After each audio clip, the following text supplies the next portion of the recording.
السلام علیکم ورحمۃ اللہ وبرکاتہ۔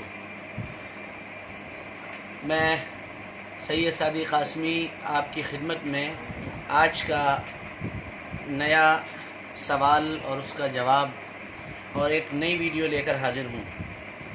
میں بہت شکر گزار ہوں پہلے نمبر پہ آپ حضرات کا کہ آپ نے ہمارے چینل کو سبسکرائب کیا۔ جن حضرات نے نہیں کیا ہے ان سے درخواست ہے کہ وہ چینل کو سبسکرائب کریں۔ ہم کوشش کریں گے کہ کچھ اہم ترین سوالات اور اہم ترین باتیں آپ کی خدمت میں لے کر حاضر ہوں، جو کہ ہماری اور آپ کے لیے دنیا اور آخرت کے اعتبار سے فائدہ مند بھی ہوں، اور ہمارے دل میں اٹھنے والے سوالات کے جوابات کی شکل میں بھی ہماری زندگی میں ہمارے لیے رہنما بنے۔ ایک بہت اہم سوال ذہن میں آتا ہے، اور میں یہ سمجھتا ہوں کہ ہر پڑھے لکھے آدمی کے ذہن میں آتا ہوگا کہ اللہ تعالیٰ نے ایمان والوں کے لیے وعدہ کیا ہے کہ جو نیک لوگ ہوں گے اللہ تعالیٰ ان کو جنت دے گا، چاہے وہ مرد ہوں چاہے وہ عورتیں ہوں۔ اور پھر جنت کی نعمتوں کو اللہ تعالیٰ نے قرآن پاک میں بیان کیا ہے، اور احادیث میں حضرت رسول پاک صلی اللہ تعالیٰ علیہ وآلہ وسلم نے اس پر بہت تفصیل سے روشنی ڈالی۔ اکثر ہم سنتے ہیں کتابوں میں کہ ادنا سے ادنا جنتی کو 70 حوریں ملیں گی، اور جو اس سے اعلیٰ درجے کا ہوگا اس کو اس سے زیادہ حوریں ملیں گی، اور جو اس سے اوپر کا ہوگا اس کو اس سے زیادہ حوریں ملیں گی، اور کسی کو فلاں حور ملے گی اور کسی کو یہ ملے گا۔ لیکن یہ سوال پیدا ہوتا ہے کہ مردوں کو تو حوریں مل جائیں گی، لیکن عورتوں کو اس کے بدلے میں کیا ملے گا؟ یہ بہت اہم ترین سوال ہے۔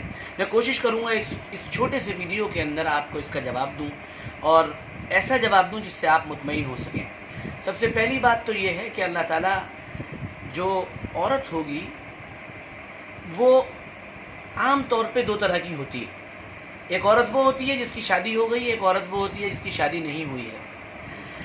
تو پہلے ہم بات کرتے ہیں جس عورت کی شادی نہیں ہوئی اور وہ اللہ کی بارگاہ میں پہنچ گئی اور اس کا انتقال ہو گیا، تو پہلے اس کا جواب سنتے ہیں۔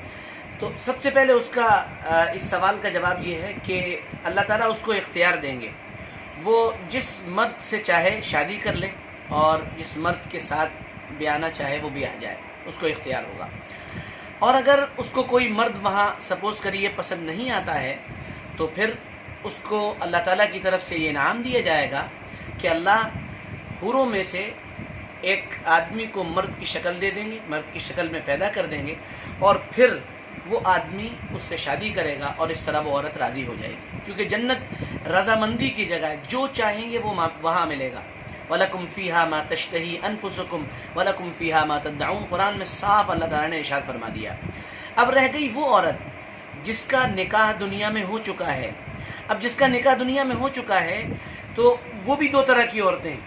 کچھ عورتیں وہ ہوتی ہیں جن کا نکاح دنیا میں ہوا اور اسی نکاح میں ان کے شوہر کا انتقال ہو گیا اور انہوں نے پھر اس کے بعد نکاح نہیں کیا، تو جنت میں ان کو ان کے شوہر مل جائیں گے۔ اور یہ عورت، اس عورت کو تمام جنت کی عورتوں کا سردار بنایا جائے گا، اور اس عورت کو جنت میں تمام حوروں سے 70 گنا زیادہ خوبصورت بنایا جائے گا۔ حضور پاک صلی اللہ علیہ وسلم نے فرمایا کہ اس کو خوبصورتی اس لیے دی جائے گی، اس کی نماز کی وجہ سے، اس کے روزے کی وجہ سے، اس کے ذکر کی وجہ سے، اس کی تلاوت کی وجہ سے، اس کے خرچ کرنے کی وجہ سے اللہ تعالیٰ اسے ان حوروں سے بھی نہ جانے کتنے گنا زیادہ خوبصورتی عطا فرما دیں گے۔ تو جنت میں اللہ تعالیٰ اس کو اس کا مرد دے دیں گے۔ لیکن اگر ایک عورت کے نکاح کئی ہوئے، یعنی اس کا ایک نکاح ہوا، شوہر کا انتقال ہو گیا، پھر قسمت سے دوسرا نکاح ہوا، پھر انتقال ہو گیا، پھر تیسرا نکاح ہوا، پھر انتقال ہو گیا، اب یہ عورت کس کے ساتھ رہے گی؟ علماء نے لکھا ہے کہ اس سلسلے میں 3 باتیں یاد رکھنے کی ہیں، اور اس کے 3 جوابات ہیں۔ سب سے پہلی بات، جو آخری شوہر تھا اس سے جنت میں اس کا نکاح ہوگا، ایک بات۔ دوسری بات یہ ہے، اس کو اختیار دے دیا جائے گا کہ جنت میں اپنے شوہروں میں جس کے ساتھ مرضی آئے نکاح کر لے، یہ اس کو اختیار دے دیا جائے گا۔ اور تیسری بات علماء نے لکھی ہے کہ ان مردوں میں چاہے وہ 1 ہوں، چاہے 2 ہوں، اور چاہے 3 ہوں، جس کے اخلاق سب سے زیادہ بہتر ہوں گے، جو کردار کے اعتبار سے بہتر ہوگا، تو اللہ تعالیٰ اس کے ساتھ اس عورت کا نکاح کر دیں گے۔ تو خلاصہ یہ نکلا کہ جو عورت دنیا میں کئی شوہروں کے ساتھ رہتی تھی، اور اس کے کئی شوہروں کا انتقال کے بعد دیگر ہو گیا، اس کو 3 آپشن دیے گئے ہیں، آخری خاوند سے اس کا نکاح ہوگا، یا اس کو اختیار دے دیا جائے گا، یا پھر جس کے اخلاق سب سے بہتر ہوں گے ان کے ساتھ اس کا نکاح ہوگا۔